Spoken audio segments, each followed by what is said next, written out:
राजस्थान में अमूल डेयरी के विस्तार के विरोध और प्रदेश के स्थानीय सहकारी दुग्ध नेटवर्क सरस को मजबूत बनाए रखने की मांग को लेकर किसानों और पशुपालकों ने बड़ा शक्ति प्रदर्शन किया। तबीजी फार्म के पास एक निजी गार्डन में आयोजित सरस सहकार महाकुंभ में प्रदेश के करीब 15 जिलों के हजारों किसान, पशुपालक और सहकारिता से जुड़े प्रतिनिधि पहुंचे। महाकुंभ में वक्ताओं ने अमूल के विस्तार को लेकर सरकार की नीतियों पर सवाल उठाए और सरस के संरक्षण की मांग की। महाकुंभ के दौरान किसानों और पशुपालकों ने अमूल भगाओ सरस बचाओ का संकल्प लिया। वक्ताओं ने कहा कि राजस्थान में अमूल के विस्तार को बढ़ावा देकर स्थानीय सहकारी दुग्ध व्यवस्था को कमजोर करने का प्रयास किया गया तो इसका पुरजोर विरोध किया जाएगा। उन्होंने चेतावनी दी कि जरूरत पड़ने पर आंदोलन को अजमेर और राजस्थान से आगे दिल्ली तक ले जाया जाएगा। महाकुंभ को संबोधित करते हुए कांग्रेस प्रदेशाध्यक्ष गोविंद सिंह डोटासरा ने प्रदेश सरकार पर किसानों और पशुपालकों की अनदेखी का आरोप लगाया।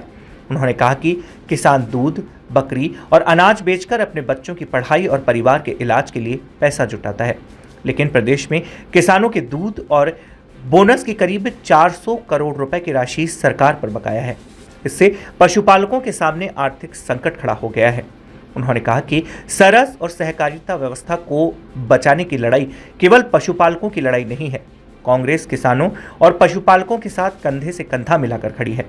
अजमेर डेयरी अध्यक्ष रामचंद्र चौधरी ने multi state cooperative dairy federation के मॉडल का विरोध किया। उन्होंने आरोप लगाया कि इस मॉडल के माध्यम से राज्यों के स्वतंत्र सहकारी ढांचे को कमजोर करने का प्रयास किया जा रहा है। चौधरी ने कहा कि राजस्थान के पशुपालक सरस की कीमत पर अमूल का कब्जा किसी भी स्थिति में स्वीकार नहीं करेंगे। आज किसान सम्मेलन का देखिए, इस बीजेपी की सरकार में किसान दुखी हैं। जैसे आपने सुना होगा कि 400 करोड़ रुपए इन बेचारे किसानों के जो दूध के हैं वो सरकार दबाए बैठी है।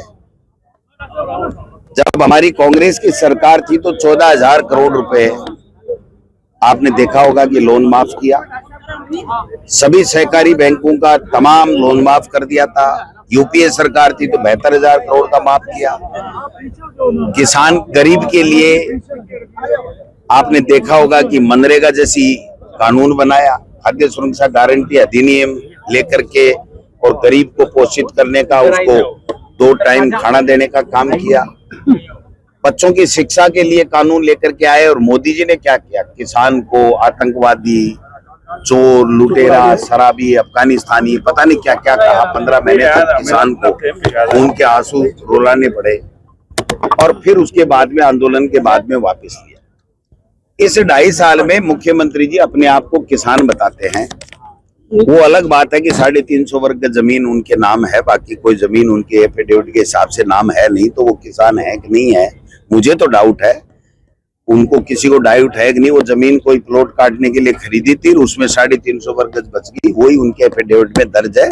बाकी कोई 10, 20, 50 बीघा कोई जमीन दर्ज नहीं है। इसलिए और तभी वो कहते हैं कि किसान एक पानी देना पड़ता है, ये नहीं करना पड़ता है। वो पता नहीं किसानों के बारे में क्या क्या ज्ञान देते हैं। मैं तो कहता हूं कि एक काम इस 2.5 साल में किसान के लिए, किसान की बहबूदी के लिए, किसान की खेती बचाने के लिए कोई किया हो तो बता दो।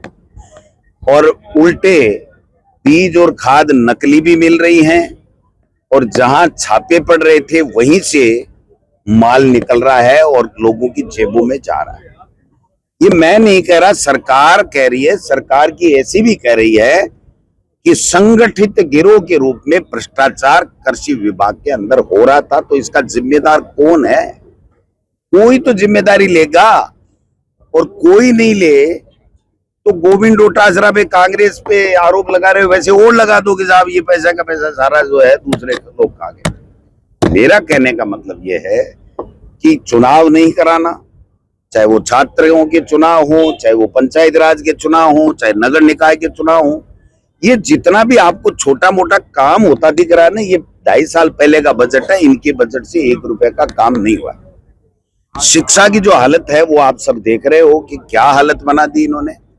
आज पूरे देश की जो शिक्षा व्यवस्था है वो सिस्टम फेल हो चुका है।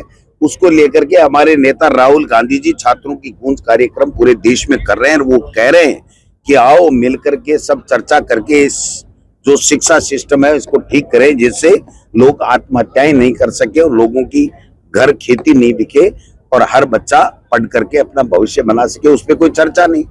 नीट का पेपर आउट होता है, कोई चर्चा नहीं। 24 में होता है, 25 में होता है, 26 में होता है। रोजाना यहाँ पेपर आउट हो रहे हैं, लीक हो रहे हैं। संस्कृत विश्वविद्यालय ने आप देखिए 400 वो कौन सा एक कोर्स है कंप्यूटर का, उसके लिए एग्जाम की 400 प्राइवेट सेंटर दे दिए और उसका कन्वीनर ऐसे व्यक्ति को बना दिया जो भारतीय जनता पार्टी का पूर्व जिलाध्यक्ष और मदन दिलावर जी का एकदम पूरा लेन देन का काम करता है।